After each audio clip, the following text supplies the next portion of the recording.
wabarakatuh. Halo semuanya, izin memperkenalkan diri kembali. Nama Aulia Qurratu Aini dengan nomor pokok mahasiswa 222154051 dari Pendidikan Biologi, kelas A Bahasa Indonesia. Di sini saya akan mempresentasikan tentang penelitian saya mengenai pengaruh larutan air lemon dan air garam terhadap reaksi pencoklatan pada kentang atau Solanum tuberosum L. Ruang lingkup pembahasan yang akan saya bahas yaitu yang pertama mengenai kentang, larutan air lemon, dan larutan air garam.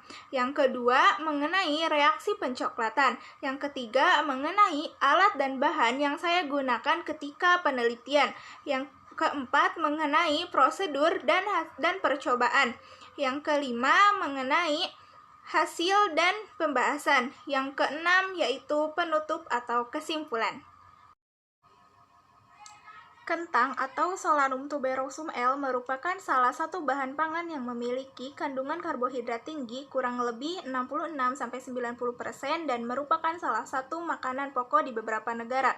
Selain karbohidrat, kentang juga memiliki berbagai kandungan gizi seperti serat, protein, antioksidan, kalium, folat, dan mineral seperti vitamin B, vitamin C, fosfor, zat besi, dan kalsium. Beberapa negara, kentang dijadikan sebagai hidangan pokok seperti layaknya nasi di Indonesia atau hanya sekedar cemilan saja.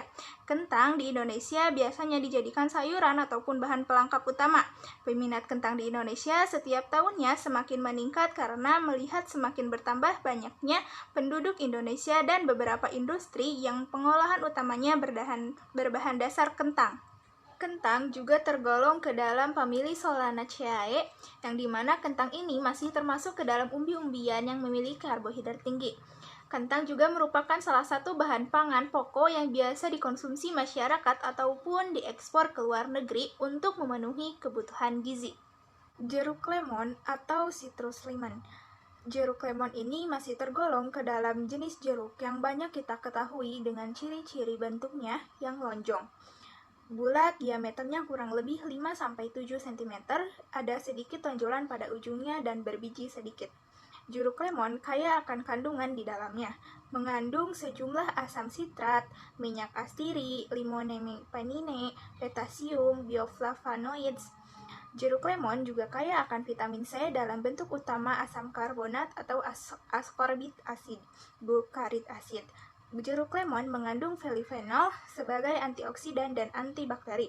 Bagian dari tanaman lemon yang sering dimanfaatkan adalah kulit, buah, bunga, daun, air perasan, dan lain-lain. Kandungan asam sitrat pada lemon cukup tinggi. Selain itu juga pada asam sitrat memiliki kandungan asam amino sistein yang dimana mengandung gugus sulfit yang dapat mencegah browning atau proses pencoklatan. Sebelumnya, apakah ada yang mengetahui apa nama ilmiah dari garam dapur? Ya, benar sekali ya. Nama ilmiah dari garam dapur adalah sodium chloride.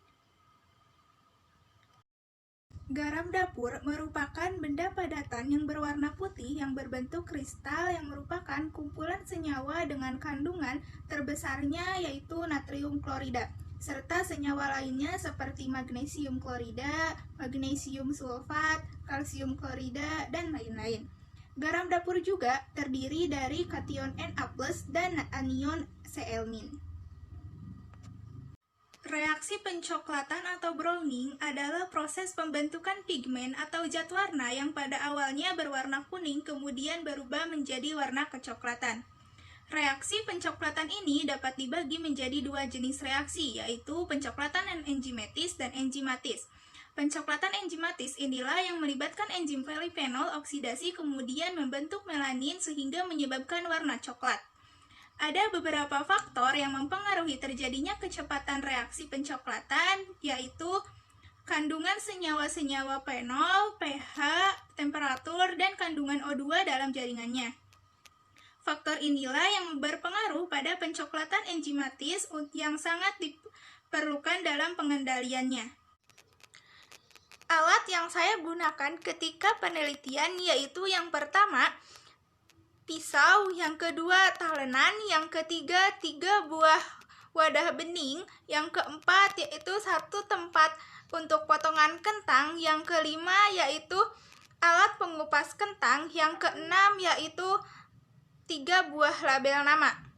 Bahan-bahan yang saya gunakan untuk penelitian yaitu yang pertama kentang, yang kedua jeruk lemon, yang ketiga garam dapur, yang keempat air.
Setelah dilakukannya percobaan ini, reaksi pencoklatan yang terjadi karena penambahan larutan air lemon pada kentang itu mengalami perlambatan dalam pencoklatan atau mengandung zat anti-browning, yang dimana di dalamnya terdapat kandungan asam sitrat, asam askorbat, dan asam amino yang memiliki gugus sulfit.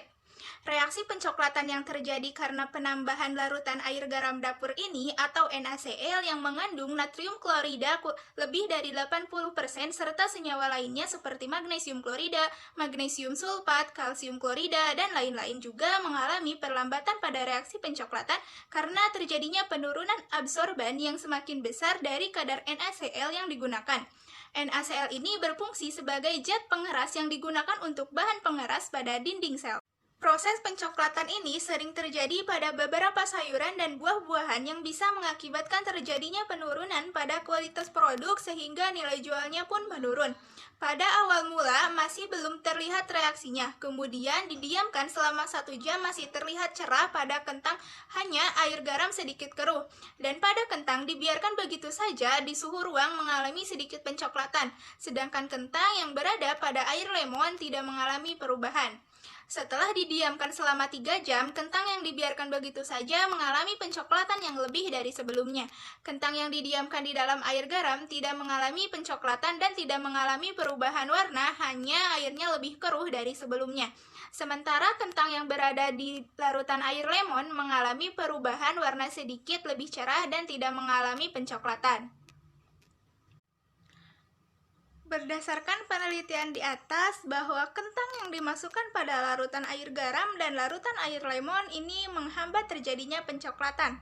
Karena air lemon mengandung asam sitrat, asam sulfat, asam askorbat yang bisa menghambat atau terjadinya reaksi anti-browning. Pada larutan air garam juga mengalami penghambatan karena NaCl berfungsi sebagai zat pengeras untuk mengeraskan dinding sel. Sedangkan pada kentang yang dibiarkan dalam suhu ruang itu lebih cepat mengalami pencoklatan karena terjadinya aktivitas pada enzim pada kentang yang masih segar yang banyak mengandung substrat fenolik. Senyawa fenolik dengan jenis oktodiroksi atau trihidroksi yang saling berdekatan merupakan substrat yang baik untuk proses pencoklatan. Di sini apakah ada yang ingin ditanyakan? Baik, jika tidak ada, saya akhiri saja. Sekian dari saya, terima kasih atas perhatiannya. Wassalamualaikum warahmatullahi wabarakatuh.